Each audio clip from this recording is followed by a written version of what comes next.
Tere! Mina olen Rasmus Kage Kaitseliidu Toompea malevkonnast ja te vaatate järjekordset kriisihügieeni klippi. Esiteks vaatame korra uudiseid. Terviseamet ja valitsuse kriisikomisjon teevad tööd selle nimel, et tarnida Eestisse rohkem isikukaitsevahendeid. Täna on neist kahjuks puudu. Kui juba kõikidele arstidele ei jagu isikukaitsevahendeid, siis mida peavad tegema kaitseliitlased, kes on samuti eesliinil ja puutuvad kokku inimestega, kes on potentsiaalsed viirusekandjad? Esimene punkt on kahtlemata selge, et meie kaitseliitlased peame olema valmis Eesti nimel võtma riske. See tähendab seda, et isegi kui neid maske ei ole, ei saa ju piir jääda kaitseta. Olete te minuga nõus? Õnneks paistab tunneli lõpust valgus. Eestisse saabus äsja suur kogus kaitsemaske, mida nüüd võiksid kanda tegelikult kõik Eesti inimesed. Kuid teenistuses oleval kaitseliitlasel ei piisa lihtsalt maski kandmisest nende ülesannete täitmisel, kus nad peavad olema inimestele ligemal kui 2 meetrit. Piltidel näeme, et arstidel on seljas täisülikonnad, aga eksperdid loevad, et politseinikel ja kaitseliitlastel seda siiski vaja ei ole. Küsime paljudele kaitseväelastele tuntud epidemioloogia eksperdilt Kuulo Kutsarilt. Kaitseliitlasel on seljas oma munder, sest välistingimustes kaitseliitlasele erikaitseriietust selga panna ei ole otstarbekohane. Välistingimustes kaitseprillid, kaitsekindad, mask ja mask on kindlasti meditsiinilist laadi ehk kirurgiline mask.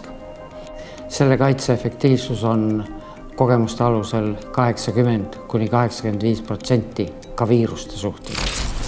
Minu hea kolleeg Jüri Mutika käis haiglas vaatamas, millised isikukaitsevahendid on arstidel ja millistest piisab meile kaitseliitlastele.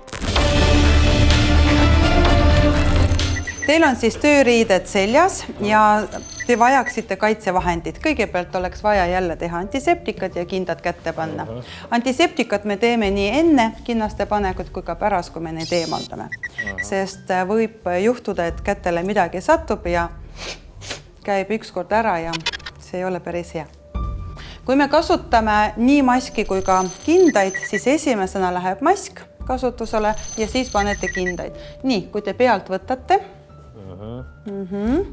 ja väga kena, see osa jääb siis väljapoole ja vot.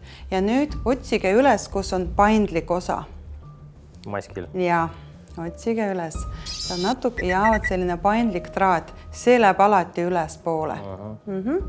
Ja. See võib juba nina valmistada. Jo, nüüd paneme kõrva taha kummid.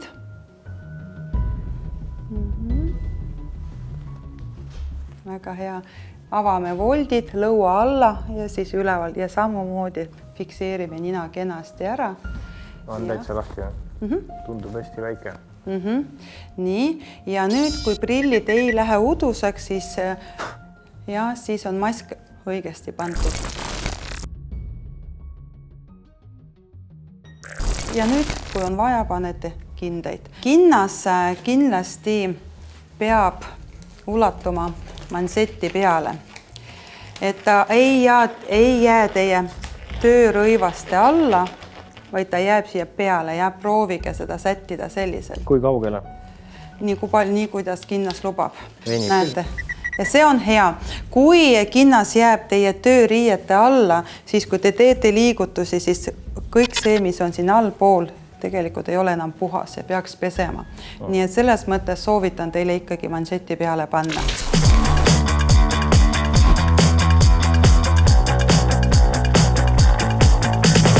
Kinnaste äravõtmine, et ärge siia ronige, siin on puhas, et ikkagi alustame siit ja võtate ära ja lihtsalt võite ära võtta. Niimoodi. Ja nüüd teine käsi läheb siia alla. Sealt seest. Ja, just. Väga armas. Ja selle tahab jälle selle ühe kinda sisse. Ja, see on ilus, väga hea. Ja prügikasti. Ja nüüd võtame siit ja väga hea. Ja see läheb ka prügikasti. Jep, kohe jah. Ja nüüd juba siia. Just.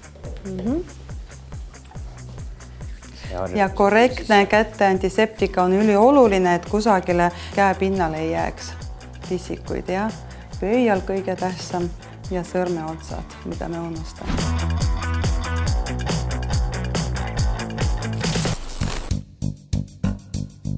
Lõpuks jääb meile vaid üks palju vaieldud küsimus. Kui kaua võib ühte kirurgilist maski kanda?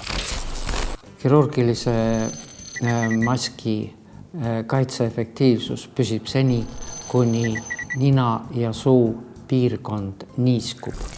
100% garantiid ei ole olemas, et meie kasutuses olevad isikukaitsevahendid meid tõepoolest lõpuni kaitsevad.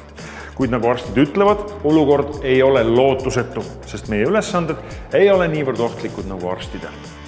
Lõppude lõpuks on kõige olulisem aga see, et kui me ise ei tee maksimumi selles olukorras inimelude päästmiseks, siis kedagi teist Eestil enam võtta ei ole. Kriisihügieen tuleb varsti taas.